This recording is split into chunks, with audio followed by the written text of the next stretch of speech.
Halo teman-teman, jumpa lagi di podcast Psikologi Binus, Dialog Psikologi. Tempatnya dosen dan mahasiswa psikologi berbagi gagasan-gagasan dan fakta-fakta inspiratif yang diharapkan dapat meningkatkan performance teman-teman semua, baik di bidang akademik maupun non-akademik. Nah, podcast kita kali ini akan mengangkat sebuah topik, yaitu PKM Inspirasi Berprestasi. Kalau teman-teman datang ke Universitas Bina Nusantara, hari-hari ini teman-teman akan menjumpai namanya Wall of Achievement, di mana di wall tersebut terpampanglah wajah-wajah teman-teman kita yang telah berhasil memenangi ajang Puspresnas atau Pusat Prestasi Nasional, yaitu PKM, yang diselenggarakan oleh Kementerian Pendidikan, Kebudayaan, Riset, dan Teknologi. Tidak kurang dari 87 juta rupiah telah diraih oleh 14 kelompok mahasiswa PKM, pendanaan dari pemerintah, yang telah terseleksi dari sekitar 100.000 proposal di tingkat nasional. Oleh karena itu, podcast kali ini kita akan lebih mendalami lagi apa sih itu PKM, apa manfaatnya, apa perlunya, keuntungannya, serta tips dan triks lainnya untuk mengerjakan atau mengusulkan PKM ini. Oleh karena itu, tanpa berpanjang kata lagi, kita akan berbincang tentang seluk-beluk PKM. Dan ada yang spesial kali ini, podcast kita bekerja sama dengan HIMSIKO atau Himpunan Mahasiswa Psikologi Binus. Oleh karena itu, mari kita sambut saja kedua narasumber kita, yaitu Cindy Karneta dan Nabila Yulian Dasril. Halo Cindy dan Lala. Halo Pak, apa kabar? Baik ya. Cindy, gimana nih kabarnya hari ini dan boleh cerita mungkin kesibukannya?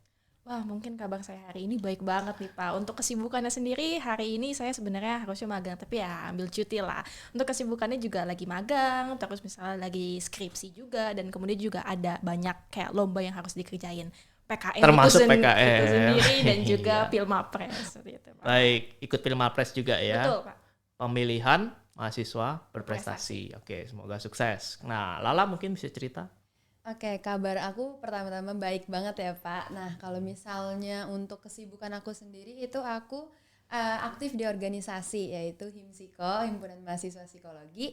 Terus sekarang ini lagi UAS Pak, kita lagi UAS, dan kalau misalnya selain di kegiatan universitas itu aku kesibukannya adalah aku punya clothing brand dan aku juga sekarang lagi freelance model gitu Pak. Wah, ini kesibukannya juga macam-macam ya. Ada yang akademik, ada yang di luar akademik, begitu ya. Semoga sukses dengan bisnisnya, kewirausahaannya juga, tapi juga PKM-nya ya sedang dilakukan juga. Oke, terima kasih. Baik, kita mulai ya tentang PKM ini sendiri, begitu ya. Mungkin bisa diceritakan kali ya dari Cindy, saya PKM itu apa sih sebenarnya? Ya, baik Pak, terima kasih untuk pertanyaannya. Nah, menurut saya sendiri sebenarnya PKM itu salah satu bentuk implementasi dari Tridharma Perguruan Tinggi. Dan kemudian juga karena kita sebagai Binusian nih, Binusian proud gitu, kita juga mengimplementasi Binusian value di dalam PKM itu sendiri. Dan juga yang seperti yang kita ketahui bersama bahwa PKM itu terdiri dari dua jenis, yaitu PKM pendanaan dan PKM insentif. Untuk PKM pendanaan itu sendiri itu terdiri dari 8 bidang, dan untuk yang insentif itu terdiri dari 2 bidang. Untuk yang saya ikuti sendiri itu jenisnya PKM skema RSH, yaitu Riset Sosial Humaniora. Baik, mungkin saya ingin mendalami sedikit ya, karena tadi Cindy menyinggung soal Binusian value ya. Betul. Nah, apa sebenarnya hubungan antara program kreativitas mahasiswa dengan Binusian value itu sendiri? Nah, Binusian value sendiri itu terdiri dari spirit gitu kan. Striving for excellence, perseverance, integrity, respect, innovation, dan teamwork. Semuanya itu aspek atau value-value itu diimplementasi di dalam PKM itu sendiri. Tentunya di dalam proses menjajakan PKM itu, Pak. Oke, terima kasih Cindy untuk penjelasannya. Nah, kalau dari perspektif Nabila seperti apa PKM ini? PKM itu kayak wadah yang disediain dari pemerintah untuk mahasiswa yang di perguruan tinggi nih Pak, yang mahasiswa itu udah pelajari di perguruan tinggi kita, diimplementasikan lagi ke masyarakat gitu. Jadi nggak hanya buat diri sendiri, tapi disebarluaskan juga ke masyarakat di Indonesia gitu Pak. Baik, ini perspektif yang menarik ya teman-teman juga dari Cindy ya, bahwa PKM itu mengkoneksikan apa yang dipelajari secara akademik di perguruan tinggi dengan real world ya, dengan dunia nyata. Artinya ada suatu aplikasi, bukan hanya teori-teori saja, tapi bagaimana teori-teori yang ada di kampus bisa berguna atau digunakan di masyarakat. Karena sebagai yang kita tahu ya, Cindy dan Lala, PKM itu banyak skemanya ya. Tadi PKM-nya apa skemanya? Riset sosial humaniora. Kalau Lala? Oke, kalau aku VGK, Pak, video gagasan konstruktif. Baik.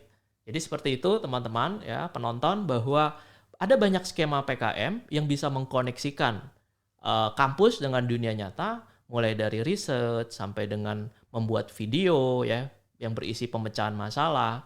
Ada juga skema nanti membantu masyarakat ya di bidang pengabdian, ada lagi membantu industri ya untuk PKM Iptek ya, penerapan Iptek dan sebagainya gitu ya.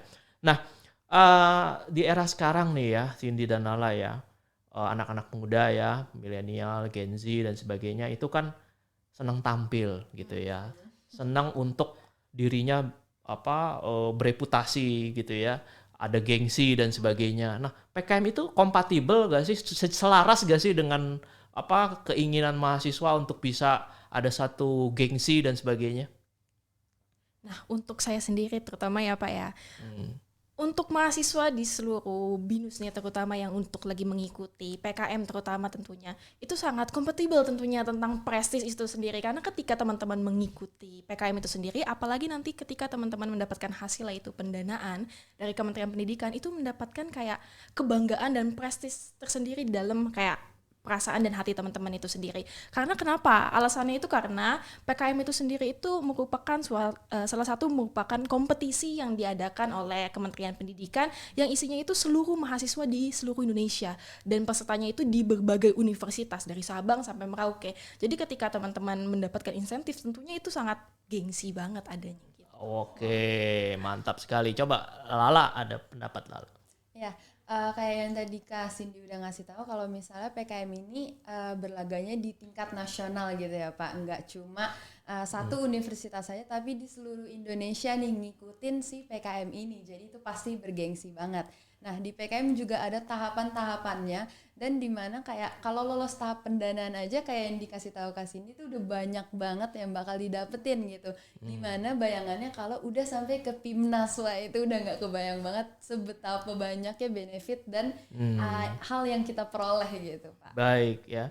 Jadi PKM ini menurut Cindy dan Nala ada gengsinya di antara lain karena dia bermainnya di level nasional ya, di mana kompetisi ini berpeluang untuk diikuti oleh provinsi-provinsi, mahasiswa dari berbagai provinsi di Indonesia ya.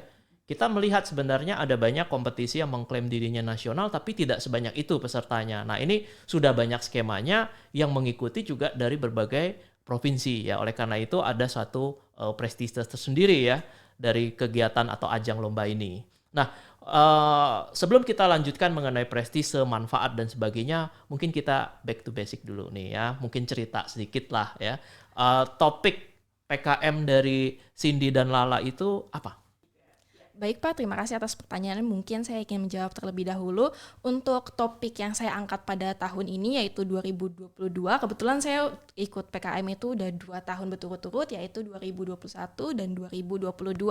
Untuk topik yang 2021 sendiri itu tentang pengaruh intensitas penggunaan situs jejaring sosial terhadap persepsi negatif masyarakat kepada pasien terinfeksi COVID-19 melalui intermediari variabel tingkat kecemasan. Dan untuk topik yang diangkat pada tahun 2022 itu terkait tentang cross-cultural comparison pada cognitive dissonance masyarakat Pulau Jawa dan Sumatera terkait hukuman mati pada pengedar narkoba di Indonesia. Seperti itu, Pak. Oke.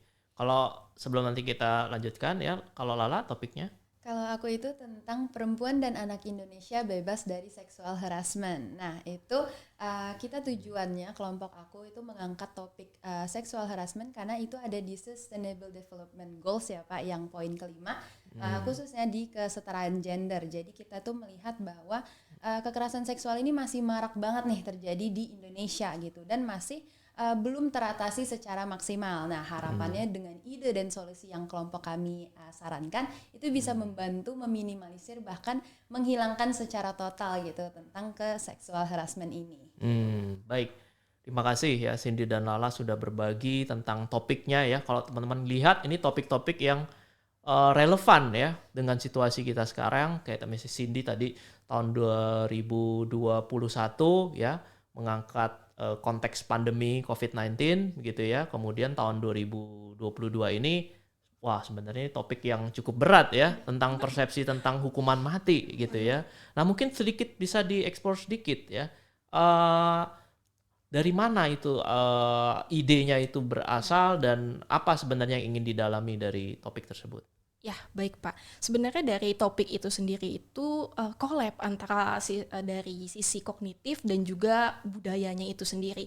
Karena kita itu ingin melihat apakah ada perbedaan nggak sih dari segi cognitive dissonance antara masyarakat yang ada di Pulau Jawa dan di Pulau Sumatera itu berbeda nggak sih? Soalnya seperti yang kita ketahui bahwa budaya antara masyarakat di Pulau Jawa dan Sumatera itu kan berbeda banget. Jadi apakah pendapatnya juga berbeda terkait hukuman mati itu sendiri?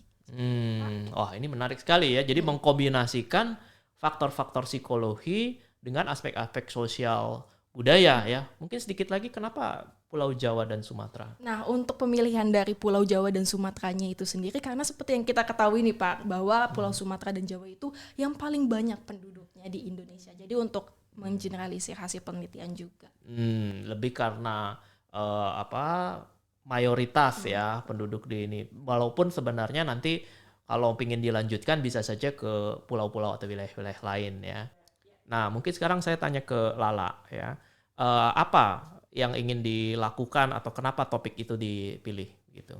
Selain tadi yang sudah Lala ceritakan gitu ya. Dan bagaimana tadi kan Lala sempat cerita soal solusi gitu ya. Mungkin bisa ceritakan sedikit saja.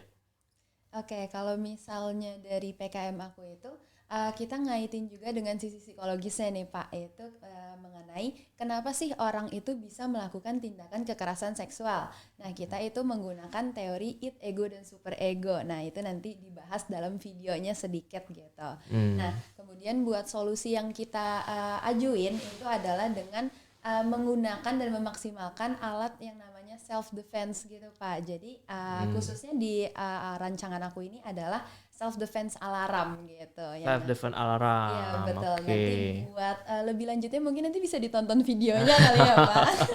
Oke teman-teman, ini jadi Lala nanti dilihatlah nanti ya hasilnya seperti apa. Tapi yang jelas dari perbincangan kita tadi kita bisa melihat bahwa baik Cindy maupun Lala itu tidak lepas dari ilmu psikologi ya yang sudah dipelajari di perkuliahan gitu ya untuk menghadirkan solusi ya atau pemecahan masalah baik melalui riset maupun melalui tayangan video. Oke. Nah, sekarang saya pengen fokus ke Himsiko nih ya. Lala kan sekarang menjabat sebagai ketua Himsiko begitu ya. Nah, sebenarnya peran Himsiko sendiri di dalam aktivitas program Kreatif Mahasiswa ini seperti apa? Oke, kalau peran Himsiko sendiri itu dari pertama kita membantu jurusan untuk menyukseskan deh ini PKM ini sampai ke submissions nanti ke Simbel Mawanya. Jadi pertama-tama dari tim yang udah lolos nih proposalnya di tingkat universitas, nanti itu kita bantu approach nih untuk mereka tuh mau nggak sih lanjutin ke Simbel Mawa, tapi pastinya kita akan melakukan sebisa mungkin mereka tuh harus submit gitu, karena kan sayang banget udah lolos tingkat universitas tapi nggak dilanjutin, itu sayang banget gitu. Jadi Himsiko bakal bantu approach mereka semua gitu. Terus melalui nantinya ada Zoom pendalaman dari PKM ini, kayak pedomannya apa aja yang harus diperhatiin, dan Himsiko juga membantu dalam pengoreksiannya juga Pak. Nah itu nanti sampai akhirnya submissions itu masih kita dampingi dan kita kawal gitu. Wah Pak, luar biasa sekali ya teman-teman. Ternyata ketika teman-teman mengikuti rangkaian proses PKM, you are not alone ya, karena ada supporting system selain tadi dari perkuliahan, mungkin dosennya ya itu melakukan memberikan saran-saran, nasihat, ya masukan terhadap kontennya, tetapi juga Himsiko ini mengawal gitu ya, dari mulai hal-hal yang sifatnya teknis ya, formatting dan sebagainya, sampai dengan hal-hal yang sifatnya substantif gitu ya. Ada teknik-teknik yang diterapkan oleh Himsiko agar bisa mulus masuk ke Simbel Mawa gitu ya. Kurang apa coba ya teman-teman ya. Himsiko sendiri sangat komit untuk menunjang proses tersebut. Baik, mungkin bisa diceritakan nih dari sisi kesejarahannya Lala ya. Itu sejak kapan Himsiko itu berperan dalam menunjang PKM ini? Oke, kalau Himsiko sendiri itu mulai bantu jurusan untuk per-PKM-an ini dari tahun 2021, Pak. Jadi tahun ini tuh merupakan tahun kedua nih Himsiko membantu jurusan. Gitu. Oke. Nah, harapannya apa dari Lala sendiri setelah proses secara kesejarahan 2 tahun ini gitu ya? Kan kita tahu kepengurusan Himsiko itu kan bergulir setiap tahun ya. Belum tentu ketuanya Lala lagi gitu ya. Nah, bagaimana nih supaya sustainable, berkelanjutan peran Himsiko ini, apa yang sudah dicanangkan atau menjadi visi Lala untuk Himsiko dan PKM? Oke, kalau misalnya itu aku berharap banget ya nanti di kepengurusan selanjutnya kita tetap membantu jurusan, bahkan mungkin PKM ini dijadiin proker tetap gitu. Jadi Himsiko pasti akan membantu gitu. Nah, inovasinya udah dimulai nih dari tahun ini kita membuat konten. Jadi setiap bulan gitu akan ada konten terkait PKM. Nah, harapannya konten ini juga bisa dikembangin nih di periode selanjutnya, nggak hanya konten berupa desain atau tulisan, tapi mungkin inovasi-inovasi lain gitu buat nge-branding lagi PKM ini di jurusan psikologi ya Pak. Spesifiknya. Artinya ada berbagai ragam bentuk ya dari branding PKM ini ya. Tadi satu apa? Tulisan ya, terus yang berdesain, terus konten berbentuk video. Konten berbentuk video itu yang akan dilakukan ke depan. Iya, rencananya. Iya. Mungkin kita disclosure sedikit nih ya. Siapa yang akan diundang untuk berbicara di dalam podcast itu? Oke, kalau misalnya untuk podcast itu rencananya kita akan ngundang pertama yang udah ngelakuin laporan kemajuan nih Pak. Kan kita udah tahu nih kalau misalnya yang lolos pendanaan gimana sih rasanya. Nah, kita belum tahu pengalaman mereka pas setelah laporan kemajuan tuh gimana sih. Nah, kita bakal mencoba buat kulik di bagian itu mungkin ya Pak. Oh iya.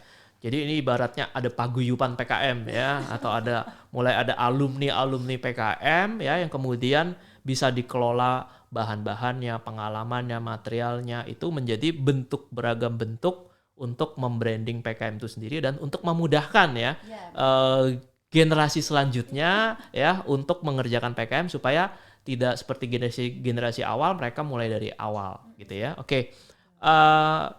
Kita sekarang beralih ke Cindy ya. Mungkin bisa cerita Cindy khususnya mengenai motivasi untuk ikut PKM. Nah, sebenarnya untuk motivasi dari mengikuti PKM ini sendiri itu terdiri dari 3 poin penting, Pak. Poin yang pertama itu terkait dengan aktualisasi diri. Karena menurut saya pribadi ketika kita menjalankan PKM itu merupakan sebuah proses panjang. Yaitu ketika kita awalnya menemukan fenomena, kita mengulik fenomena tersebut menjadi apa, membuat rumusan masalah dan sebagainya, hingga sampai kepada tahap kita sebenarnya mendapatkan pendanaan atau enggak sih. Tapi menurut saya mendapatkan pendanaan atau tidaknya itu merupakan sebuah bonus sebenarnya Pak. Tapi intinya itu adalah diproses, dan ketika mendapatkan pendanaan itu menurut saya itu adalah sebuah aktualisasi bagi diri saya pribadi.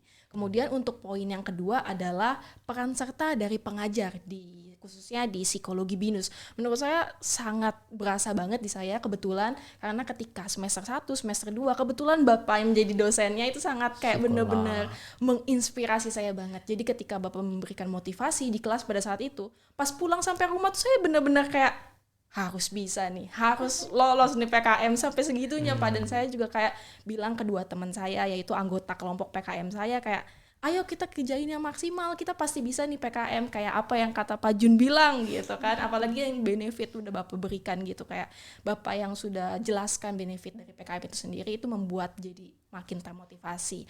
Untuk poin yang ketiga itu terkait dengan Binusian value itu lagi. Jadi kayak Binusian proud banget nih kayaknya nih. Apa-apa Binusian value terkait dengan kayak striving for excellence dan teamwork. Itu sangat kayak berasa banget di pengerjaan PKM itu sendiri.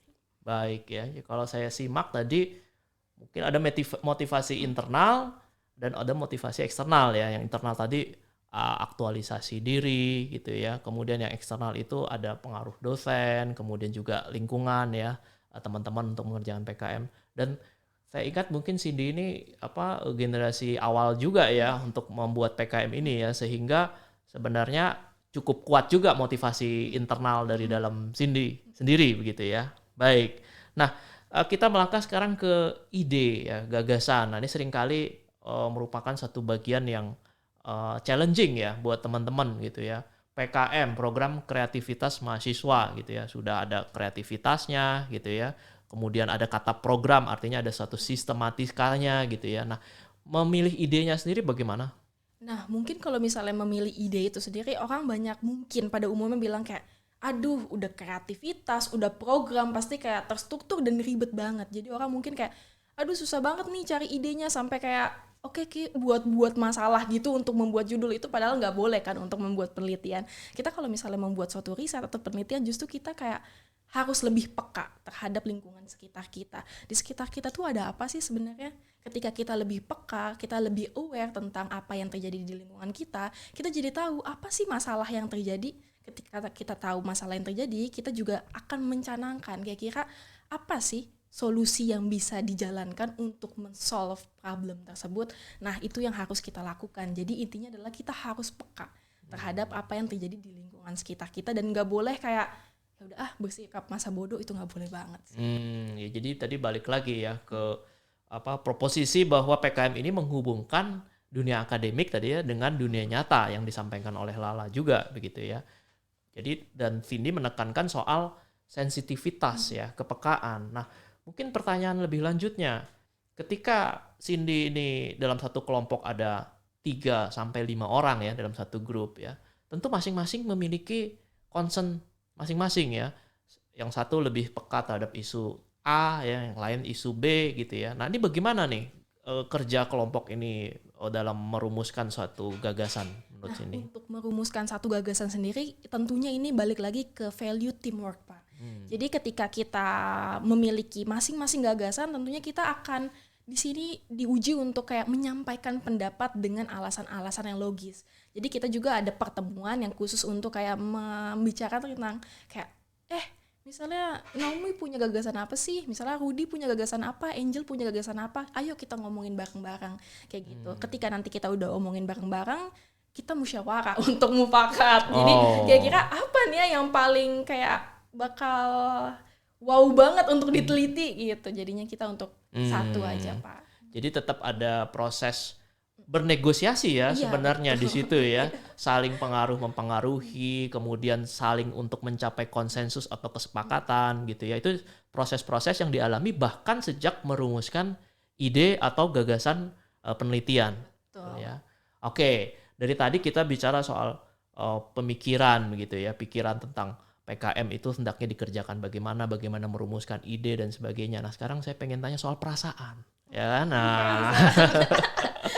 Gimana nih perasaan Cindy ketika berpartisipasi maupun bahkan ketika sukses mendapat kabar, kelompok saya mendapat pendanaan PKM. Kan tahun sebelumnya Cindy sebagai ketua dan sekarang sebagai anggota ya, berarti 2 tahun. Nah, ini bagaimana perasaannya? Untuk perasaannya sendiri, diomong gak nih, Pak?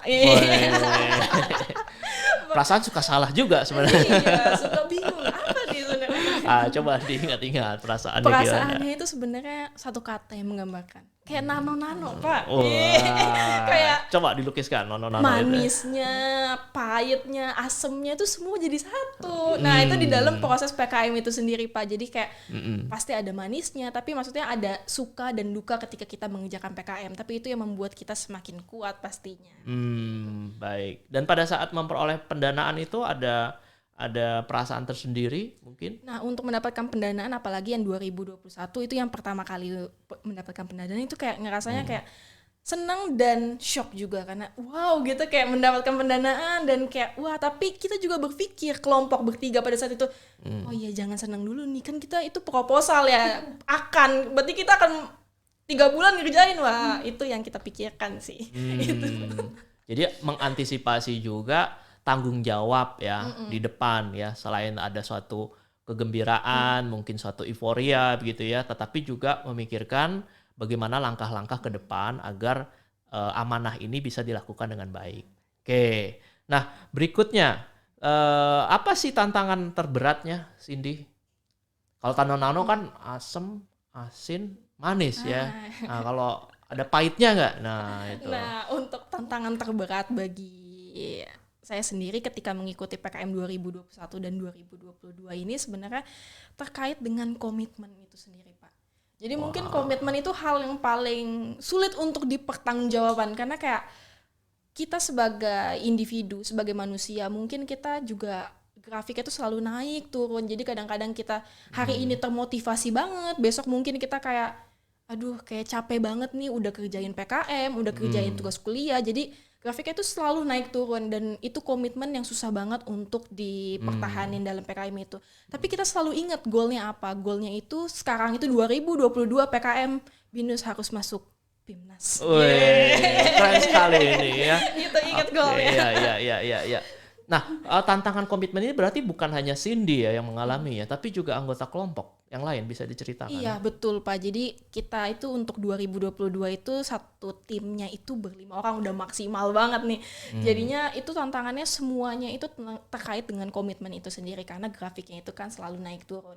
Jadi kita sebagai sesama anggota kelompok harus saling seperti bersikap kekeluargaan, karena kita nganggapnya mereka juga udah seperti saudara kita sendiri. Jadi kita selalu sharing apa yang kita rasakan terkait PKM itu. Jadi kalau misalnya kita lagi ngerasa tidak termotivasi, misalnya anggota lainnya itu bisa memberikan motivasi juga seperti itu, Pak. Wah, luar biasa sekali ini ya teman-teman, bahwa ternyata PKM juga ada semangat familialnya ya kan, kekeluargaannya ya. Dalam proses-proses PKM itu ternyata dirasakan ya, ada yang menjadi sahabat di kala susah ya, kemudian ada yang berfungsi sebagai kakak barangkali, ada yang berfungsi sebagai adik, ingin dimanja atau ingin dimanja dalam arti diperhatikan gitu ya, dimotivasi dan sebagainya gitu ya. Jadi ada nilai-nilai kekeluargaan seperti itu. Nah, itu nilai yang menarik dari sebuah PKM. Nah, sekarang saya pengen melangkah ke Lala nih ya. Mengenai Himsiko itu sendiri, siapa saja sih sebenarnya yang terlibat gitu ya? Apakah semua pengurus Himsiko dikerahkan untuk PKM ini, ataukah ada tim khusus, dan bagaimana cara kerjanya? Oke, kalau misalnya tim yang membantu itu sebenarnya berbeda nih Pak dari awal yang kita rencanakan. Nah, awalnya itu kita hanya satu departemen saja, BPKK, Badan Pendidikan Kajian dan Keilmuan. Nah, tapi pada saat mau proses submissions itu belum ada nih SDM Himsiko, baru pengurusnya aja, belum ada aktivis-aktivisnya. Jadi cuma 4 orang aja. Nah, aku mikir kayak kelompok yang lolos tuh kan banyak banget ya Pak. Jadi kita maksimalin dengan DPI-nya juga ikut bantu, yang terdiri dari ketua umum, 2 ketua area kampus Kemanggisan dan Bekasi, sama bendahara dan sekretaris umum. Jadi total Himsiko itu ada 9 orang yang membantu proses PKM ini Pak. 9 orang ya, yang mendedikasikan perhatian ya, dan tenaga ya, dan waktu untuk mengawal teman-teman tadi begitu ya. Nah, ada kendala nggak terkait dengan cara kerja itu ya? Karena kan ini tadi Lala cerita ini secara kesejarahan 2 tahun ya, 2 tahun. Nah, bagaimana kendala-kendala yang dihadapi? Oke, kalau kendala sih pasti ada ya Pak. Kalau kendala yang paling utama itu karena ini mungkin ya Pak, pedoman kita itu tahun 2022 kan berubah ya Pak. Jadi kita tuh harus nyesuaiin lagi nih proposal yang mungkin dibuatnya tahun lalu. Jadi banyak banget nih yang harus direvisi, yang harus diperbaiki dan disempurnakan lagi oleh tim-timnya. Nah, terus kendala kedua mungkin juga karena ini online ya Pak. Jadi kayak pada saat kita nge-approach ke ketua-ketua kelompok itu masih ada yang late respon atau bahkan nggak ngerespon gitu. Nah, itu sih kendalanya di sana, mungkin online sama motivasi mahasiswanya gitu juga. Terus yang terakhir itu adalah di waktunya, karena kan kita juga ada kegiatan lain ya Pak, selain di Himsiko, terus habis itu di kampus juga, dan mungkin yang lain-lainnya gitu. Jadi kendalanya 3 itu sih Pak yang terbesar. Baik. Jadi Himsiko memainkan peran motivasional juga ya. Tadi ada membujuk ya, mempersuasi begitu ya teman-teman yang late response atau yang mungkin sedang pada titik kurang bergairah karena tadi naik turun tadi begitu ya. Itu dikawal terus oleh Himsiko melalui mekanisme kerjanya. Nah, secara lebih konkret mungkin ada perangkat-perangkat, instrumen tertentu yang didevelop atau dikembangkan oleh Himsiko supaya upaya-upayanya lebih maksimal lagi. Silakan. Oke, kalau misalnya upaya dari Himsiko sendiri itu buat khususnya pedoman yang berubah ya Pak. Ini juga saran dari Pak Juneman kebetulan, sama yang tahun kemarin tuh juga udah sempat menerapkan. Jadi kita selalu membuat checklist gitu untuk memeriksa si PKM ini berdasarkan bidang-bidangnya. Jadi nanti kita buat PKM ada berapa bidang, kita buat checklistnya. Itu ada ketentuan-ketentuan yang misalnya minor tapi kalau salah tuh fatal banget gitu Pak. Jadi kita membuat checklist itu untuk mempermudah nih si himsiko yang berperan untuk mengoreksi itu kita bisa dipermudah banget dengan checklist itu seperti itu. Nah terus kalau misalnya untuk kendala dari waktu kita maksimalin banget time management kita karena kan kita tim ya Pak, ada 9 orang nih dari himsiko, kita nggak sendirian. Jadi kalau misalnya ada 1 atau 2 yang nggak bisa itu pasti langsung di backup karena kita juga kebetulan udah 1 periode kenal, jadi kayak itu enak banget kerjanya sat-sat gitu. Luar biasa. Jadi himsiko mengembangkan mekanisme sendiri ya berdasarkan pembelajaran yang dialami ya, tentu ada proses adaptasi juga gitu ya terhadap situasi PKM yang mungkin membawa dari situasi yang teman-teman masih berjuang kemudian menjadi lebih mudah lagi begitu ya dengan checklist. Saya dengar sudah bikin repository tersendiri nih untuk file-file PKM. Mungkin bisa diceritakan nih sekilas isinya seperti apa sih repository ini? Nah untuk isinya itu beragam banget ya Pak, dari mulai notulensi yang pada saat setiap meet itu kita lakukan, terus recordingnya, terus sejarah dari tahun 2021 juga masih tersimpan gitu, siapa aja yang lolos, proposalnya, laporan kemajuan, dan tahun ini itu ada berisikan yang file konten branding PKM itu Pak, itu yang terbaru sih Pak. Baik, keren sekali ya teman-teman ya, jadi ada rekaman jejak-jejak langkah gitu ya dari PKM ini ya, kisah-kisah sukses ya, termasuk artefak-artefak dari kesuksesan itu ya, laporan kemajuan yang pernah disubmit, laporan akhir yang pernah disubmit, sehingga sebenarnya generasi-generasi berikutnya untuk mengikuti PKM itu ada satu teladan gitu ya yang bisa dilihat ya, hanya buka repositori saja sudah menangkap suatu kesan begitu ya. Apa nih yang bisa diperbuat atau apa yang bisa dimaksimalkan untuk meningkatkan partisipasi dan kualitas dari karya PKM itu sendiri. Oke. Nah, sekarang saya kembali ke sini nih ya. Anak muda itu kalau ngerjain sesuatu gitu ya, apalagi kalau yang bukan kewajiban ya, khususnya di dunia perkuliahan ya, bukan hal yang mandatori, selalu bertanya, what's in it for me? Gitu kan ya, apa sih benefitnya, ini apa enggak nambah-nambah kurang kerjaan aja gitu ya, nambah-nambah hal yang harus dikerjakan ya, ngulik-ngulik hal yang detail mulai dari margin ya, font ya, sebelum sampai ke substansi itu juga harus diperhatikan ya, tanda tangan dan sebagainya, karena kan kita ingat bahwa PKM itu ingin melatih 2 hal ya, 1 taat aturan, 2 kreatif ya, karena selama ini seringkali dipertentangkan, kalau orang yang kreatif urak-urakan nggak taat aturan, orang taat aturan kayaknya boring ya, nerd, ngebosenin, nggak kreatif. Nah di dalam PKM kan dijadikan satu begitu ya. Nah apa keuntungannya sebenarnya, benefitnya untuk ikut PKM itu apa? Nah, untuk benefitnya sendiri itu sebenarnya terbagi jadi 3 poin lagi nih Pak. Poin yang pertama itu jadi PKM itu sendiri memberikan banyak banget soft skill bagi diri kita terutama sebagai anggota. Jadi seperti teamwork itu sangat diuji banget ketika kita mengerjakan PKM, terutama juga soft skill lain seperti kita misalnya kayak berpikir kritis, karena seperti yang sebelumnya kayak kita untuk mencari sebuah topik dari penelitian kita harus peka kan. Kita juga harus bersikap kritis, berpikir kritis, apa sih sebenarnya masalah yang terjadi dan bagaimana upaya kita untuk bisa mengatasi masalah tersebut. Dan selain soft skill tersebut juga poin yang kedua adalah terkait exposure, yaitu ketika kita mendapatkan pendanaan, khususnya ketika kita lolos dari PKM, itu banyak banget kayak reward yang dikasih oleh mulai dari jurusan, kemudian juga dari himsiko, kayak misalnya saya proud dan kayak wow banget sih itu, dan kemudian juga hal-hal yang terkait dengan kayak reward yang diberikan kepada mahasiswa itu sendiri. Jadi ketika teman-teman mendapatkan pendanaan, khususnya ketika mengikuti PKM itu, teman-teman akan kayak mendapatkan kayak apa ya, prestis tersendiri, kayak mukaku ada di Instagramnya himsiko gitu.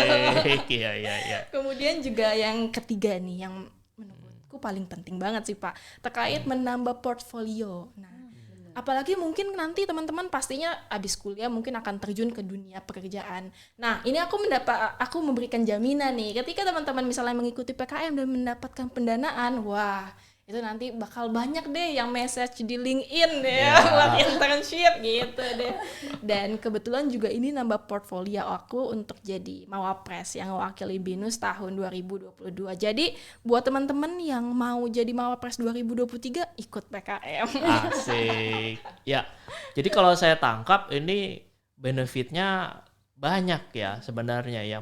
Baik mulai dari diri sendiri untuk kondisi saat ini ya, membangun soft skill, kemudian merasakan adanya kekeluargaan ya, saling backup gitu ya, tadi juga sudah diceritakan ya, sampai hal-hal yang menyangkut masa depan ya kan, bukan hanya masa sekarang nih. PKM ini bukan hanya pemenuhan tugas atau wah saya harus ikut lomba ya, tadi memang untuk memenuhi portofolio, tapi ternyata ada jangkauan ke depan gitu ya, di mana sebenarnya soft skill yang diperoleh pada saat mengerjakan PKM itu kemudian adalah merupakan soft skill yang ternyata dibutuhkan oleh dunia industri kelak gitu ya, sehingga dunia industri itu bisa kemudian seperti katakanlah saya dengar ya kalau ada ajang PIMNAS gitu, dunia industri datang untuk mengijon mahasiswanya gitu ya, sebelum lulus sudah dideketin dulu nih alumni-alumni PKM yang berhasil masuk ke PIMNAS supaya nanti setelah lulus langsung masuk ke perusahaannya. Dan tadi menarik sekali kata Cindy tadi, ada suatu jaminan ya kan. Terima kasih Cindy untuk testimoninya ya mengenai keuntungannya. Nah, walaupun sudah disingkap sedikit, saya pengen dengar dari Lala ya, dari Himsiko sendiri apa apresiasi yang diberikan ya. Tadi Cindy sudah nyinggung sedikit, mungkin Lala bisa mengelaborasi juga.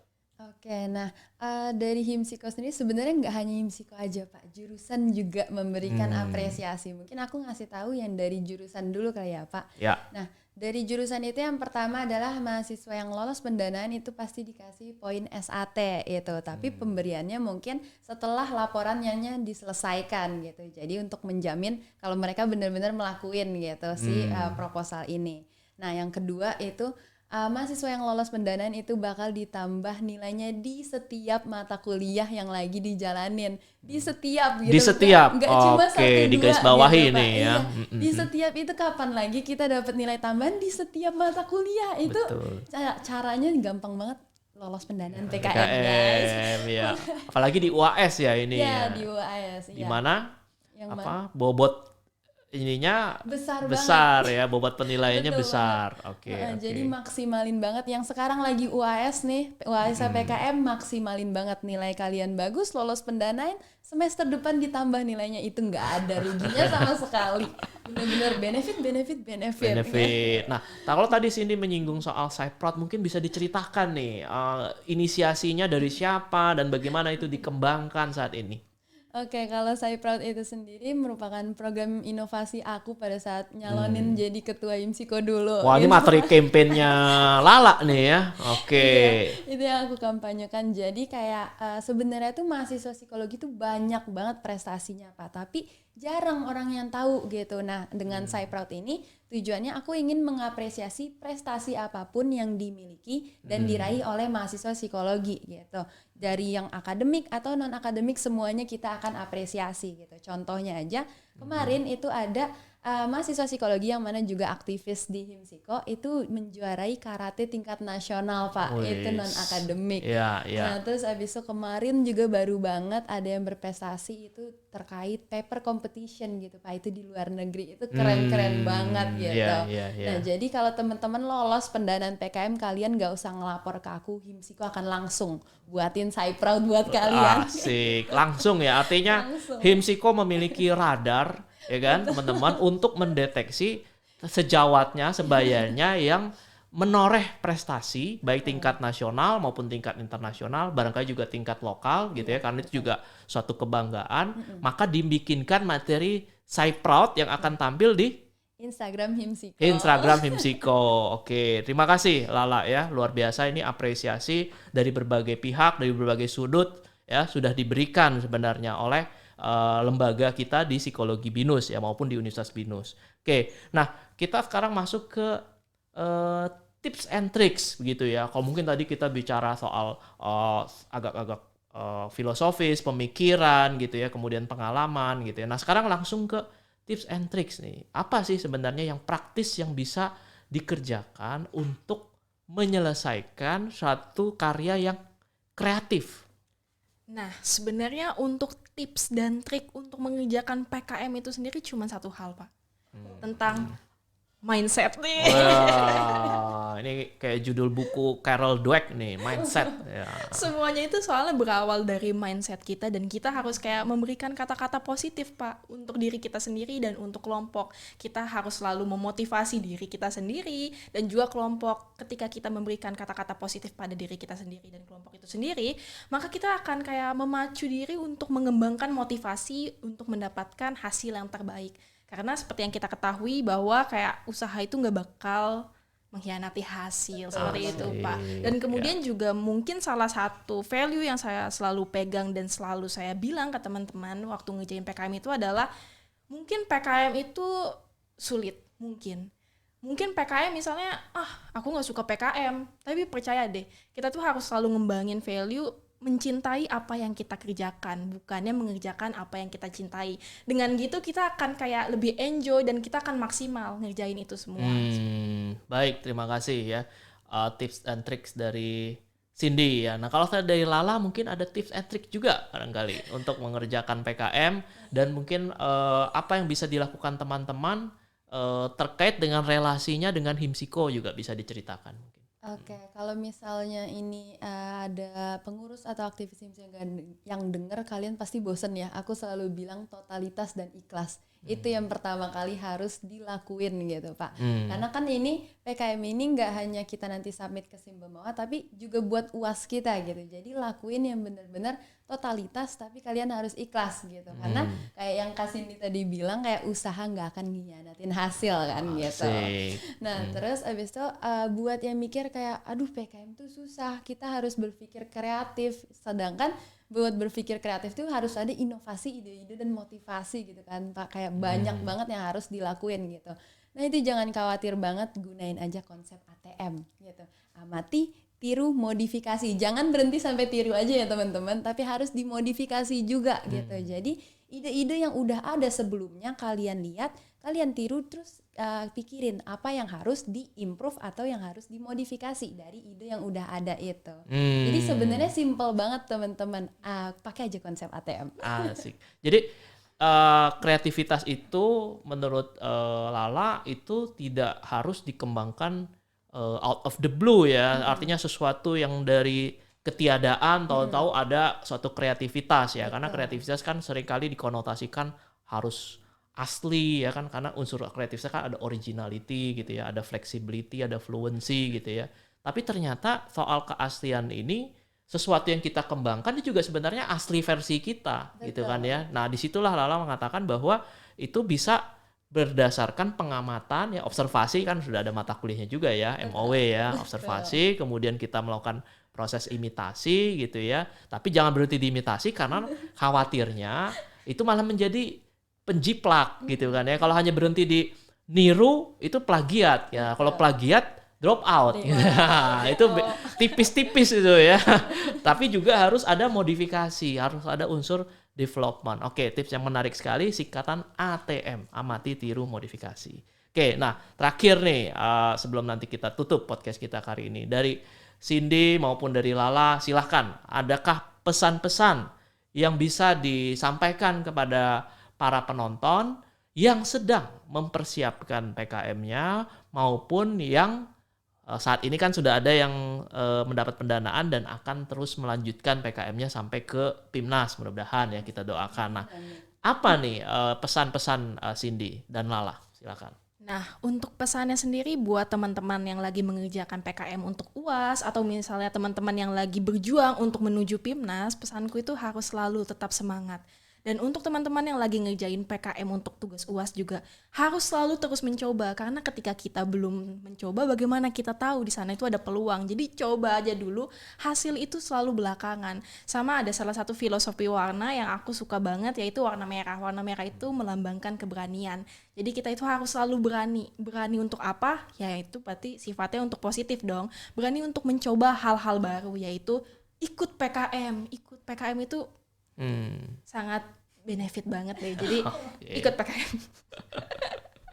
Oke, baik, terima kasih Cindy. Nah, dari Lala ada yang mau disampaikan pesan-pesan? Oke, mungkin pertama yang buat teman-teman yang khususnya side troopers kali ya, yang jurusan psikologi, yang lagi UAS tapi UASnya itu PKM, kalian coba cek IG Himsikobinus karena kita baru aja ngupload 2 hari yang lalu itu konten tentang PKM. Nah, di sana kita nyelipin beberapa tips and trick yang bisa kalian pakai ya, yang bisa kalian lihat itu untuk ngerjain PKM kalian. Itu sebenarnya tips and tricknya hal-hal kecil gitu Pak, tapi itu krusial banget kalau misalnya kalian lupa gitu. Nah, terus buat teman-teman yang lagi berjuang nih buat bikin laporan kemajuan dan lagi berjuang gitu ya buat ke PIMNAS, itu semangat terus, yang selalu aku bilang totalitas dan ikhlas, itu pasti hasilnya kalian bakal terkejut-kejut gitu dengan hasil yang kalian dapetin dari kerja yang dilakuin dengan totalitas dan ikhlas ya teman-teman. Baik, Gitu, Pak. luar biasa ya, ini pesan-pesan dari pelaku ya, aktor ya kan, dari PKM ini sendiri, karena kan kalian sedang mengerjakan menuju ke laporan kemajuan ya dari pendanaan ya.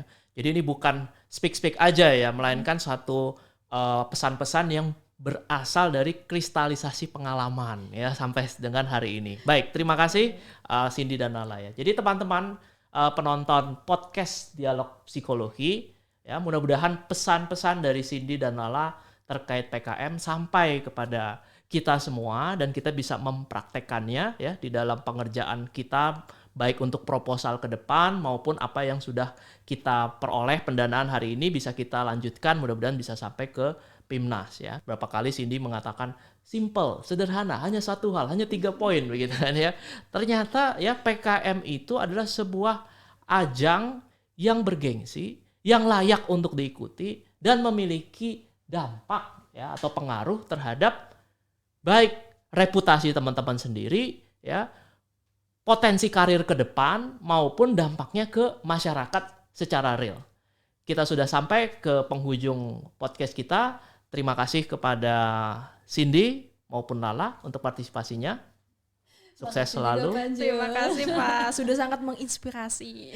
Terima kasih. Dan jangan lupa untuk follow Instagram Psikologi Binus di @psikologi_binus, juga Instagram Himsiko tentunya @himsikobinus, serta jangan lupa juga untuk like, share, and subscribe YouTube kami di Psikologi Binus. Sampai jumpa di podcast berikutnya.